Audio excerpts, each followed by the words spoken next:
Gbogbo ẹ̀yin tí ẹ̀ ń bá mi jiyàn ẹ wá gbọ́ ọ̀rọ̀ tí bàbá wa Aṣíwájú Bọ́lá Ahmed Tinubu ń sọ nínú fídíò kẹ́ẹ̀dẹ̀ bá mi ṣí rẹ̀ ẹ jọ̀ọ́. I would stand on existing protocol. My name is Frank Aibogun. I'm a director of the Nigerian Economic Summit Group. You alluded to the global economic crisis, and I agree that to a large extent, it serves to impact local economies around the world.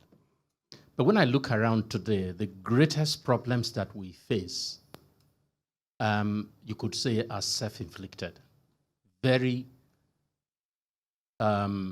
disentangled from what is happening around the world. In a crisis, some people suffer and some benefit. In this crisis, it's for Nigeria to benefit, but we are suffering, without any question.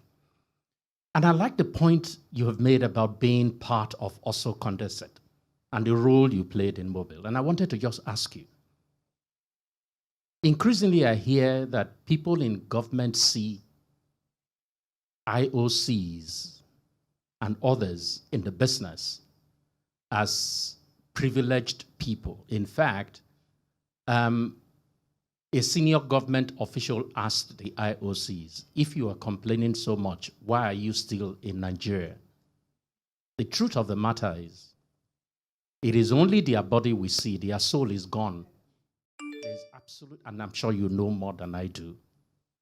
What would you do in terms of attitude change? Would your priority be to re-attract private capital from the IOCs back to Nigeria? Because it has little to do with energy transition. Those companies that are leaving Nigeria today, every day we see them take, set up operational base, sometimes in Africa, and if for gas, mostly in Guyana. So I ask, what would your attitude be to attracting investment from IOCs? And I'm talking about energy, and that's all I'm going to talk about. The other question would be, Olokola LNG and Brass LNG, I was told recently by a diplomat that if we had prosecuted both projects, today Nigeria would be earning $500 million weekly from exporting gas. What would be your attitude to that? Again, to energy. Nigeria has proven reserve of gas, 200 TCF. Russia has 300 TCF. So if you like, we are 66% of Russia. Russia earns $800 to $1 billion selling gas every day to its enemies in Europe, not friends. So we should be selling on a daily basis $600 million from gas. That has nothing to do with global crisis. It is a proper Nigerian failure. What would you do to turn around Nigeria's energy prospects? Thank you, sir. Compound question. Let me treat this in the best way possible. First of all, look at the stack of the model arrangement we had when there was oil and gas scarcity around the world. Isn't it? We were the king. Even our leaders boasted then that money is not a problem, it's only how to spend it. Now you are broke.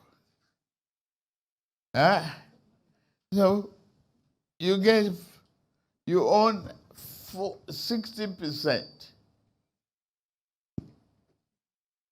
of both the gas and the crude on the ground. 60% and you are not the operator. Why not take a critical look and evaluation of that?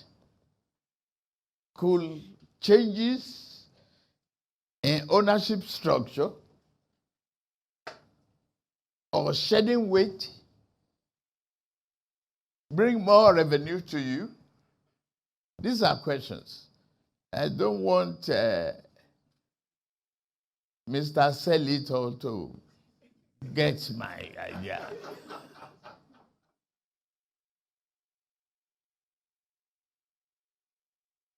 You look at that.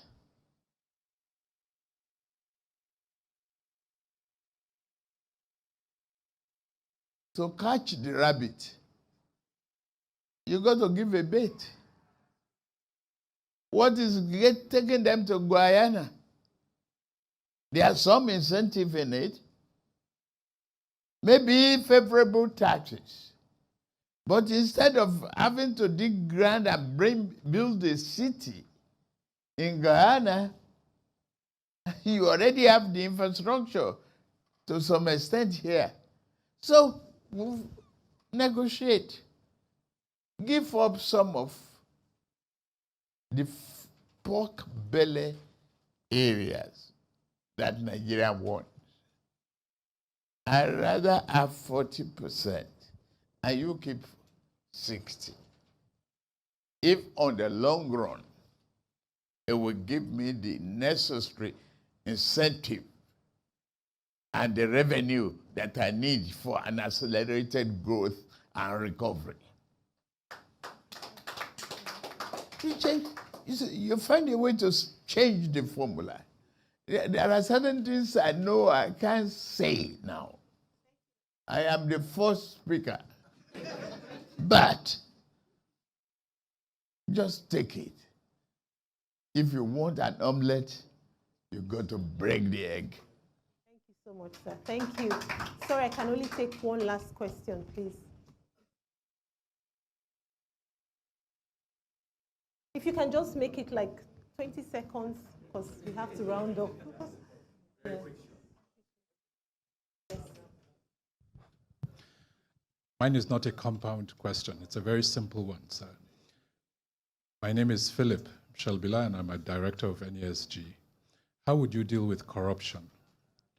All of the things that you've put forward would fail if that is not addressed. Thank you. Your brief comment, yes. Good afternoon, Your Excellency. Wasim Hussaini, I'm the Managing Director of Nestle Nigeria PLC. Looking at the statistics of the past 20 months, I found out that 54% of the people who exited our company exited to leave the country. Not because they retired, not because they were sent out, not because a competitor took them from me.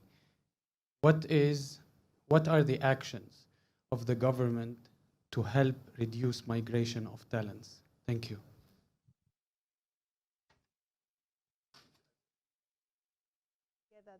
Corruption and by attracting investment. You know, I know what they're going to do. I've experienced it. I was a security guard. I was a student. Not that they are going for a white-collar job or blue-collar job and they are working in a comfort zone. I was a doorman. I was a security guard because I was going to school at the same time. Not all their paths are roses. I will discourage migration. I will offer you training and retraining. Give incentive, like I said earlier on, to corporate body that might hire 500 or 50 more people, and you can take it in a defer taxes. I can give you tax free on that, just for them to be here. At least they will consume.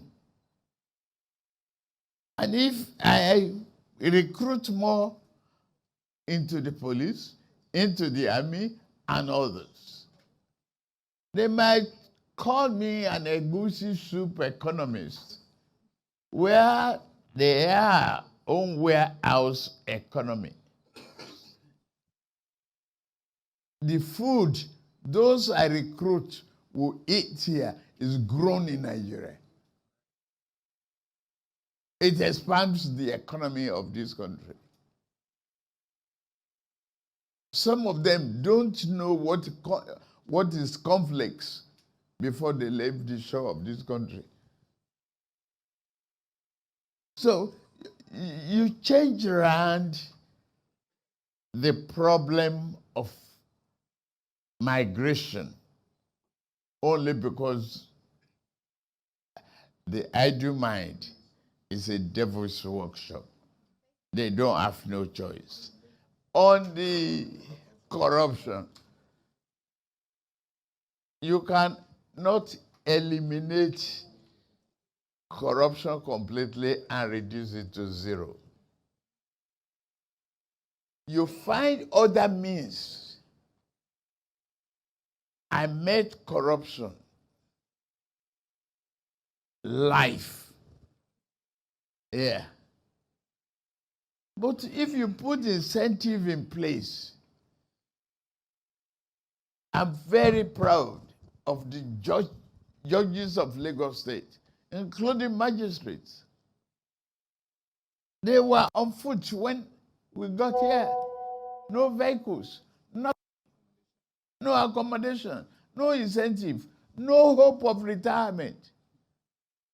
How would they not be offered lift by the criminals? Yeah, you look at that. I changed the dynamics. I changed the system. It worked fine. It is tough now for a judge in Lagos State to be promoted to Court of Appeal because thinking that they will lose that incentive that I put in place for them. Change it round. Now, some are criminally minded. Yes. But lack of consumer credit is part of why we are corrupt. If you say you must pay 5 million for a car at a go, 5 million cash. Eh? It's 12 million. Eh? Yes, 12, 15 million. Eh? But in Kaduna, Chinese Tokumbo. Okay. Now, okay, how do you solve that? Why not bring assembly plants? Look at the density, population of the cars on our road. We complain of go slow in Lagos, but we don't make a brake pad. Let's find a way to change things around. Transformational government of a serious-minded leadership. You are corrupt, you're gone. But I must put incentive in place for you not to be corrupt. If you can take a first or secondary mortgage, that will help you have a roof in your head and pay instrumentally. Unless you are greedy, you will eliminate corruption. The other transaction area, whistleblower, the system that we decriminalize some of them. Thank you, Your Excellency. Thank you so much for those points. And as we round up, so as we round up now, I just don't know if you have just one final word for everyone here regarding, what your thoughts are around, improving security when you come into office. Just a final word to close. Final word? Recruit more, decentralize more, community policing, pay them better, put incentive in place, guarantee their health, social welfare, health care scheme.